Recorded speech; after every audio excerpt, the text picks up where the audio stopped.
Hello, my name is Diana Rivera, and I'd like to inform you about Megan's Law. Imagine you are a 7-year-old girl and you accepted an invitation to a man's house to see a puppy. He is your neighbor and a twice convicted pedophile. Now imagine you never return home for dinner that night. It was a summer day in 1994, and your name is Megan Kenka. You are one in the thousands of children who became victims of similar heinous crime. According to Rose Kerrigan's Making the Meaning of Megan's Law, Kenka's parents were outraged that they did not know that their neighbor was a convicted sex offender.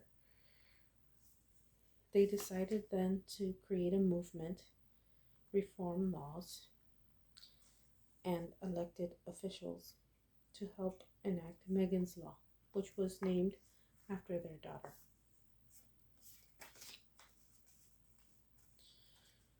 In a few minutes, I will inform you about the significance of Megan's Law, how it can help serve the community, and how to stay informed. Some of the information I will provide you may be sensitive or hard to grasp, but it is important to remember that topics like Megan's Law can help individuals stay informed and keep their families and friends safe.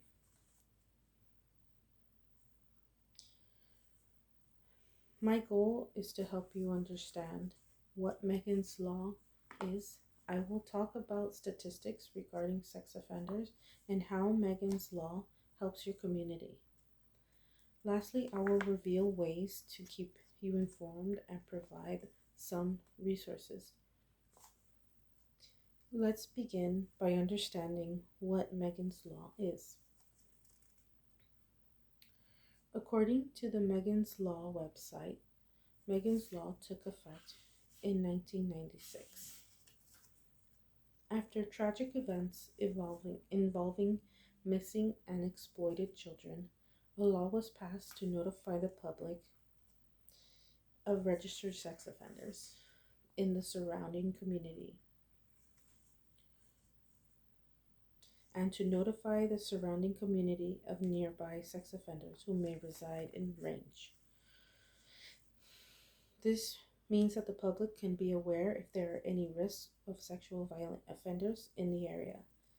So to take precautions, the California Sex Registry was able to become displayed on the government sites, making info about sex offenders known throughout the United States. Now that I have explained what Megan's Law is and how it came to be, let's continue by talking about some statistics to better understand how Megan's Law took effect in your community and in the public. Megan's Law protects the public from sex offenders by providing information for the general public and collecting data on offenders. The collection of the data from the offenders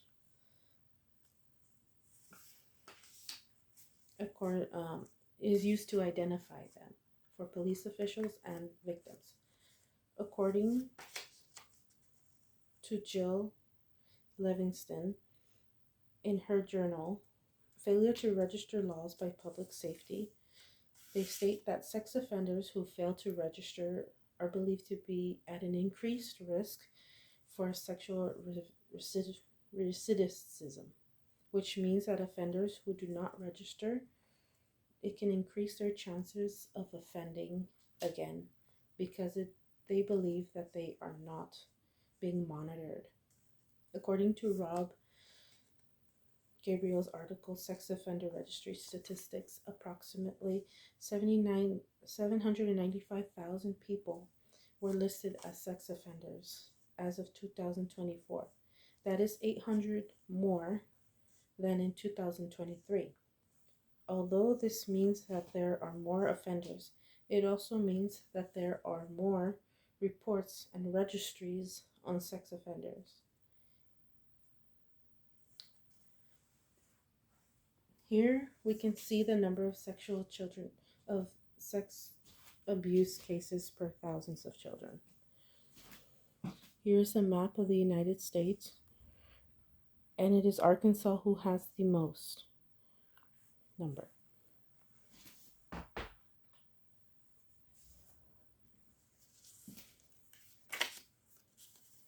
To help us identify the states with the highest and the states with the lowest, those were the cases for 2022.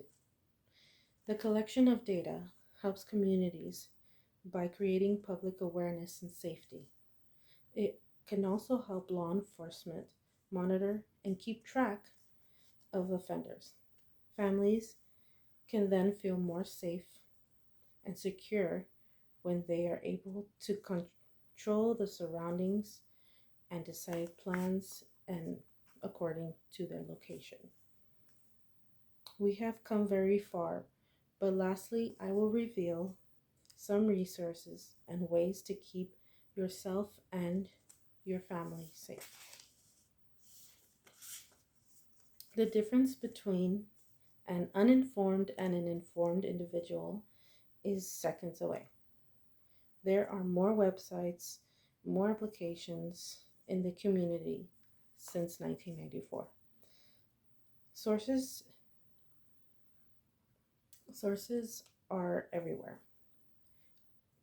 But did you know that there is a National Sex Offender public website where you can search sex offenders registries for all 50 states? At nsopw.gov, you are able to search by name and by location. Although it is always a risk that a sexual offender is not listed in the registry, rest assured it is always important to have caution with your surroundings. In 2025, you are able to access a range of information through applications.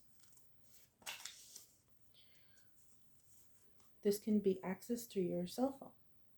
Applications like Family Watchdog, Megan's Law app, and Life 360 are available on different platforms. There are also community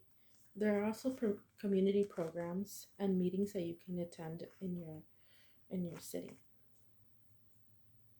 If you live in a neighborhood, you can create or join a community watch party or a watch program.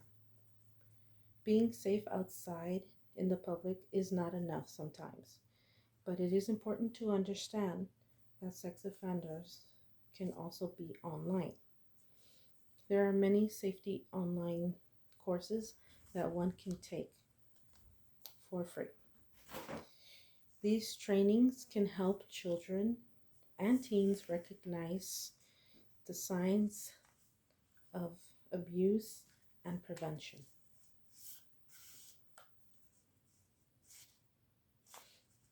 Megan's Law was created to help children's families prevent tragedies like what happened to Megan Kanka. By giving the public access to information about sex offenders, it helps families become more aware and gives information to how to be more safe. This can also reduce the risks, teach how to protect oneself, and keep track of the community. By using apps, websites, and programs in the community, we can take steps to protect ourselves and others. Although it is a tough topic to talk about, the reality is that it may be able to help communities by becoming aware and safe for children.